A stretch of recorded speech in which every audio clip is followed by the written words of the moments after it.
Menteri Luar Negeri Republik Indonesia Retno Marsudi terus menggalang dukungan dari negara-negara lain untuk kemerdekaan, pengakuan serta keanggotaan Palestina di Perserikatan Bangsa-Bangsa atau PBB.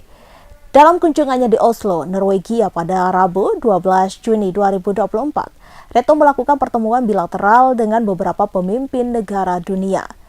Pada setiap pertemuan, isu yang selalu dibahas adalah isu Myanmar, Afghanistan, serta Palestina. Pada pertemuan bilateral dengan Perdana Menteri Norwegia, Retno membahas isu Palestina dan bagaimana kerjasama untuk menggalang dukungan agar lebih banyak negara mengakui Palestina. Kemudian, pada beberapa pertemuan lainnya seperti dengan utusan khusus Uni Eropa, utusan khusus Amerika Serikat untuk Afghanistan, utusan khusus Inggris hingga Komisioner Tinggi HAM PBB, ada harapan besar resolusi Dewan Keamanan PBB yang diinisiasi Presiden Amerika Serikat Joe Biden soal gencatan senjata 3 fase bisa dijalankan. Adapun saat menjadi pembicara dalam Oslo Forum 2024 di Oslo, Norwegia, Retno juga menyampaikan soal isu Palestina. Ia menyinggung pentingnya penghormatan terhadap hukum internasional untuk setiap upaya menyelesaikan suatu konflik. Indonesia memahami bahwa mediasi selalu butuh waktu, tetapi selagi menunggu, dunia internasional bisa membantu upaya memperlancar bantuan kemanusiaan dan menyiapkan Palestina dalam bernegara. Kelompok kriminal bersenjata atau KKB menembak seorang sopir angkot di Kampung Timida, Distrik Paniai Timur, Kabupaten Paniai, Papua Tengah pada Selasa 11 Juni 2024 siang. Selain menembak korban yang bernama Rusli 40 tahun, KKB juga membakar jenazahnya di dalam sebuah mobil. Kepala Operasi Damai Kartens 2024 Kombes Faizal Ramadhani menuturkan, kelompok yang menembak Rusli adalah KKB pimpinan Undinus Kogoya. Lantas, bagaimana kronologi kejadian tersebut? Kronologi sopir angkot ditembak KKB dilansir dari Antara. Kepala Satgas Humas Damai Kartens AKBP Bayu Suseno menuturkan, Rusli bekerja sebagai sopir angkutan umum rute Enarol Tali Paniai ke Nabire, Papua Tengah. Jasad Rusli ditemukan pada pukul 13.30 oleh warga yang datang dari arah Kampung Enarotali, Kabupaten Paniai, Papua Tengah dan ingin pergi menuju Kampung Kopo, Distrik Paniai Timur, Papua Tengah.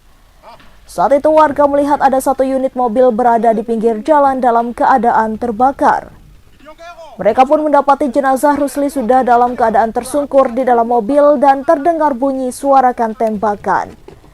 Kemudian terlihat sekelompok anggota KKB berjumlah 10 orang keluar dari alang-alang pinggir jalan dan membawa senjata api laras panjang. Kejadian tersebut membuat warga ketakutan dan langsung kembali ke arah kampungnya di Enarotali.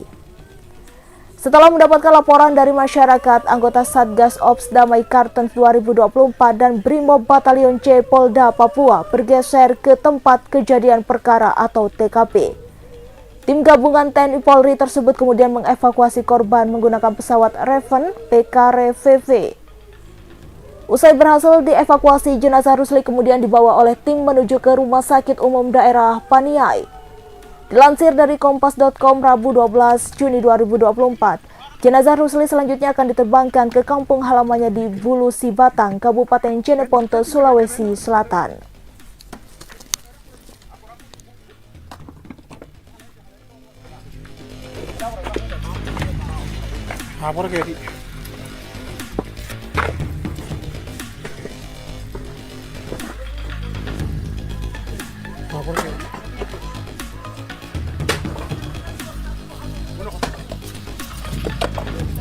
Bensin 고래가 배가 너무 비리니 이 고래기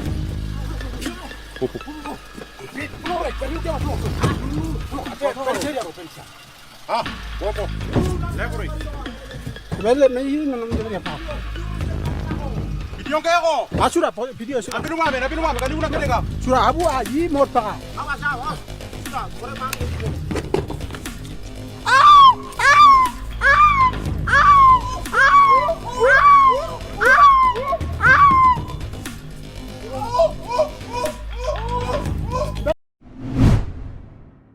Keluarga Rusli, 40 tahun, warga yang menjadi korban penembakan dan pembakaran oleh kelompok kriminal bersenjata Papua, mengeluh lantaran harus membayar puluhan juta rupiah hanya untuk memulangkan jenazah korban. Mereka kaget lantaran proses pemulangan jenazah disebutkan akan mendapatkan bantuan dari pemerintah pada Jumat 14 Juni 2024. Rusli, sopir angkot yang menjadi korban penembakan dan pembakaran oleh KKB di Kabupaten Paniai, Papua Tengah, kini telah dimakamkan di kampung halamannya Dusun Aluloe, Desa Bulusi Batang, Kecamatan Bonto Ramba, Kabupaten Jeneponto, Sulawesi Selatan. Ia meninggalkan istri dan 2 orang anak. Selain harus menanggung kesedihan yang mendalam, keluarga korban juga harus membayar uang sebesar 58 juta rupiah untuk memulangkan jenazah ke kampung halaman. Uang tersebut disebut sebagai biaya pengiriman jenazah saat berada di bandara. Akibatnya, proses pemulangan jenazah korban sempat tertunda lantaran pihak keluarga harus patungan hingga berhasil mengumpulkan uang puluhan juta tersebut. Pihak keluarga awalnya kaget saat dimintai biaya pengiriman jenazah korban lantaran peristiwa yang dialami oleh korban merupakan kejadian luar biasa. Rusli sendiri selama hidupnya dikenal sebagai sosok pendiam dan kerap berbagi kepada orang yang dikenalnya. Pekerjaannya sebagai sopir angkot di Kabupaten Gua, Sulawesi Selatan tak mencukupi kebutuhan hidup istri dan 2 anaknya hingga memutuskan mengadu nasib di Kabupaten Paniai, Papua Tengah sebulan yang lalu. Namun nyawanya harus berakhir di tangan KKB Papua. Rusli menjadi korban penembakan oleh KKB pada Selasa 11 Juni 2024 di Kabupaten Paniai, Papua Tengah. Presiden Palestina Mahmud Abbas memuji pidato Menteri Pertahanan Republik Indonesia Prabowo Subianto selama KTT Gaza awal pekan ini. Menurutnya, apa yang disampaikan Prabowo langsung ke poin utama permasalahan. Pujian itu disampaikan Abbas di sela-sela KTT di Yordania pada Selasa 11 Juni 2024. Dengan wajah sumringah, ia menyebut Prabowo sebagai saudara. Abbas pun menyampaikan terima kasih atas dukungan Indonesia terhadap Palestina. Sebelumnya, Prabowo menegaskan bahwa Indonesia siap memberi lebih banyak bantuan kepada Palestina jika diperlukan. Indonesia juga siap berkontribusi dalam mewujudkan gencatan senjata di Gaza. Kemudian mengirim tenaga medis, mendirikan rumah sakit di lapangan, hingga mengevakuasi 1.000 warga yang terdampak perang. Menurut Prabowo, semua tindakan ini adalah upaya untuk mencapai solusi 2 negara. Presiden Joko Widodo mewanti-wanti potensi 50 juta petani kekurangan air lantaran kondisi iklim Jumat 14 Juni 2024. Sebab, dunia akan menuju pada neraka iklim dengan suhu mencapai rekor tertinggi dalam 5 tahun ke depan. Jika masalah iklim ini dibiarkan, FAO menyebut dunia akan mengalami kelaparan berat pada 2050. Jokowi melanjutkan, hal itu sudah terlihat dalam setahun terakhir. Sejumlah negara mengalami gelombang panas seperti India yang suhunya sempat mencapai 50 derajat Celcius dan Myanmar yang mencapai 45,8 derajat. Suhu panas berpotensi membuat gagal panen karena kekeringan. Oleh karenanya, ia meminta seluruh pihak termasuk kepala daerah jangan main-main dengan masalah kekeringan dan juga gelombang panas. Ketika stok berkurang, harga pangan pun akan naik.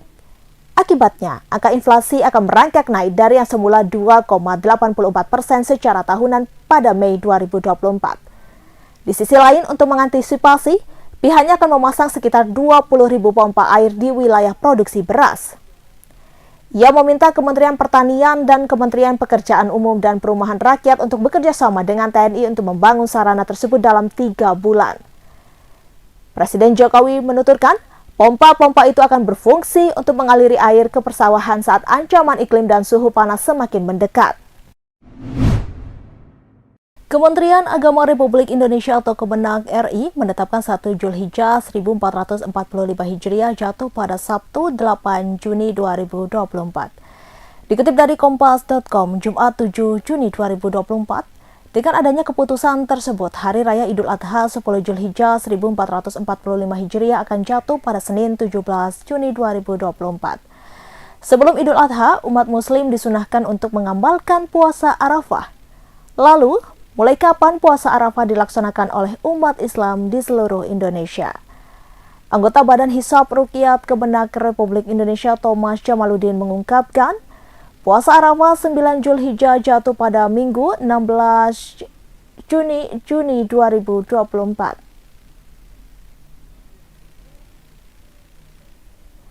Hari dilakukannya puasa Arafah antara Arab Saudi dan Indonesia akan berbeda. Pemerintah Arab Saudi telah menetapkan 1 Zulhijjah jatuh pada Jumat 7 Juni 2024. Oleh karena itu, di Arab Saudi maka hari Arafah yang menjadi pelaksanaan puasa Arafah akan dilaksanakan pada Sabtu 15 Juni 2024. Meskipun ada perbedaan penetapan 1 Zulhijjah antara pemerintah Indonesia dan Arab Saudi, hal tersebut tidak menjadi penghalang umat Muslim melakukan ibadah. Thomas mengatakan perbedaan tersebut tidak menjadi penghalang umat Islam untuk melaksanakan ibadah. Download Tribun X sekarang, menghadirkan lokal menjadi Indonesia.